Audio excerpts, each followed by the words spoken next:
Hello, everyone. Welcome to the February edition of 31 Days to a More Effective Compliance Program.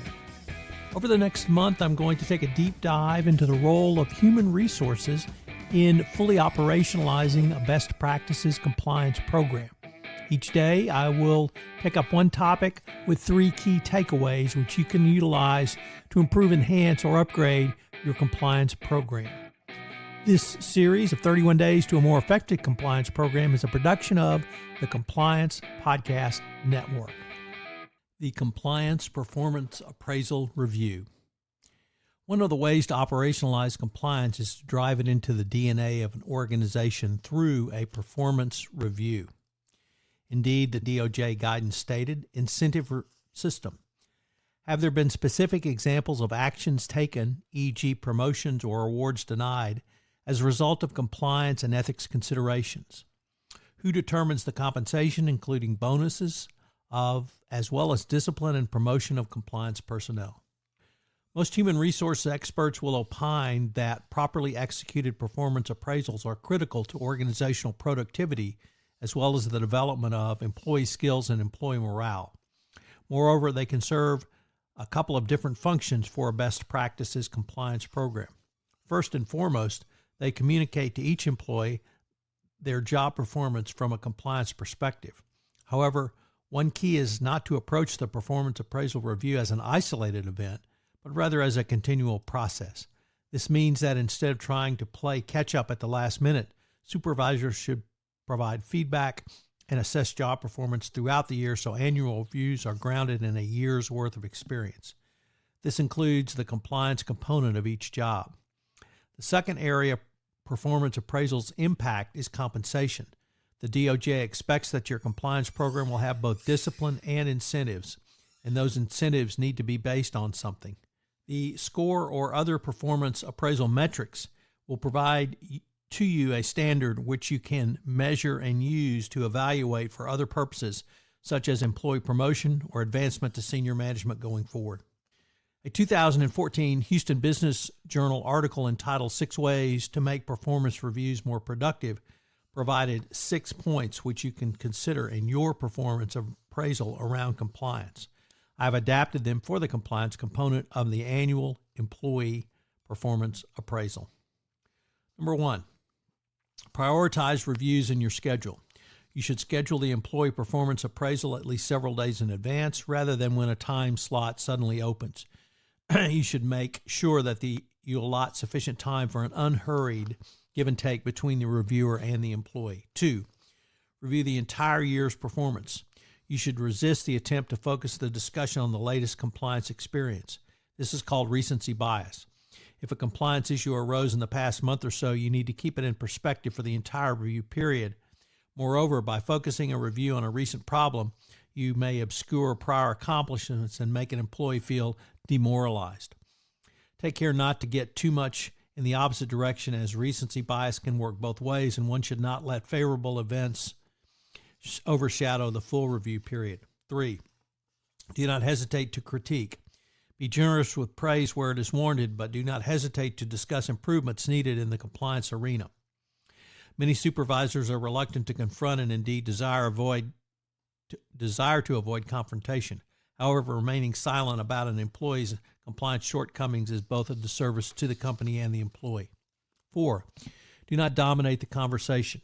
Remember that you must give the employee time for self-appraisal and to ask questions or to comment about the feedback received from the compliance perspective. If there are specific questions or concerns raised by the employee, you need to be prepared to address these as appropriate. 5, understand the employee's role. You need to understand and appreciate if the recent business conditions have resulted in the employees assuming the responsibility of more than one person or position. If they are relevant to the employee, acknowledge that fact and take it into account in the review. This is certainly true from a compliance perspective, as many non-compliance department employees have cross-functional responsibilities. If they claim they do not have time to handle their compliance responsibilities, you need to address this with the employee and perhaps structurally as well. 6, anticipate reprisal. Although it is rare, you can face a situation where an employee who is very dissatisfied with a review may refuse to sign it.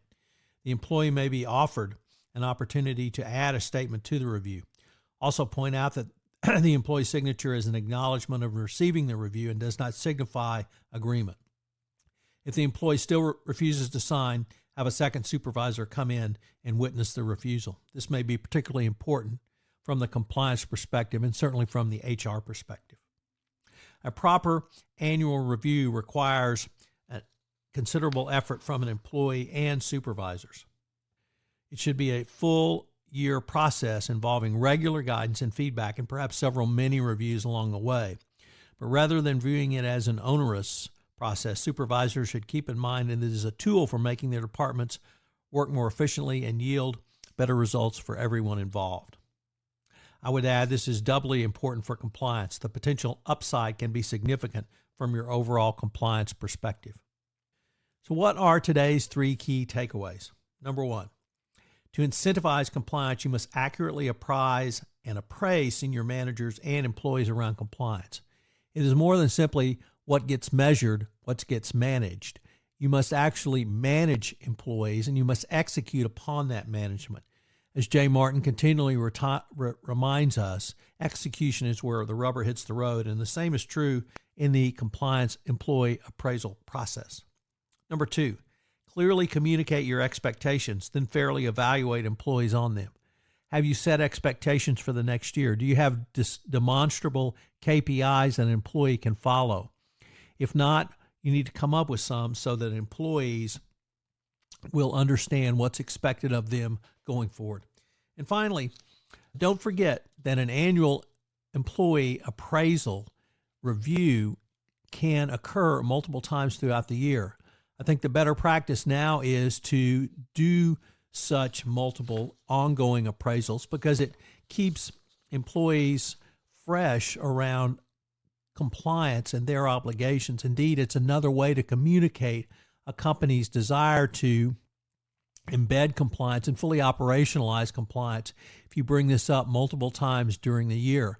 This can be for both compliance wins and if there are compliance failures or actions which may lead an employee to or could lead down a path which could lead to a compliance violation. So multiple compliance appraisals throughout the year are a good way to both communicate expectations and fully apprise and appraise an employee going forward. Thank you for joining me on this exploration of the role of HR in a best practices and fully operationalized compliance program on the February edition of 31 Days to a More Effective Compliance Program. 31 Days to a More Effective Compliance Program is a production of the Compliance Podcast Network. Thanks so much for listening. This podcast is a part of the C-Suite Radio Network. For more top business podcasts, visit c-suiteradio.com.